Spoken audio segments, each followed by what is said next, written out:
লড়কা দেখো আমি আনি লা ঘর হেলি পেলে লড়কাটা কি হচ্ছে ঘর দোয়াল্লা তো বেরিয়ে আছে খুব একদম বাপ রে ঘরলা তো না বাপ বেরিয়ে আছে একদম ওসো ওসো ওসো বড় বড় বড় বড় সবজি বড় বলেছি লঙ্কাটা पे কোন জায়গায় ও লড়কাটা কে হলদি কোথায় যাত্রা দিন যাদু লস লড়কাটা হলদি খুদে উনু আলামি अब इकरी पाउडर टोडर लगाइलु आला लड़का देखो बाप रे फिश पाउडर लगारी बजे फिश पाउडर लगाई दो এ সমদি রুমনাথ বড় নি চলো নি अच्छा কাদুলাটা হচ্ছে না নি अस्सलाम वालेकुम ওয়ালাইকুম সালাম কি খবর बढ़िया बढ़िया আছে इंशाल्लाह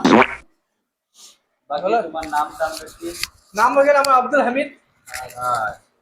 কোয়ালি का कतान गोइन कर पुरियन कतान कर कोयले 3-4 किलो तक इंशाल्लाह ए तुम स्कूल जाननी का है स्कूल स्कूल कॉलेज स्कूल हाँ स्कूल तो एमए पास कोयली एमए पास कोयल छामा আচ্ছা তা ঠিক আছে আমার বাদত খবরটা দুমো হ্যাঁ যাচ্ছে আরাম দুলাটা পছন্দ চানা নিচে আমার বাদত খবর খবর দুমো তা দুলা বেলে 1 কিলো আর 2 কিলো বেলে পয়ে বেলে রাখ মা লাগছে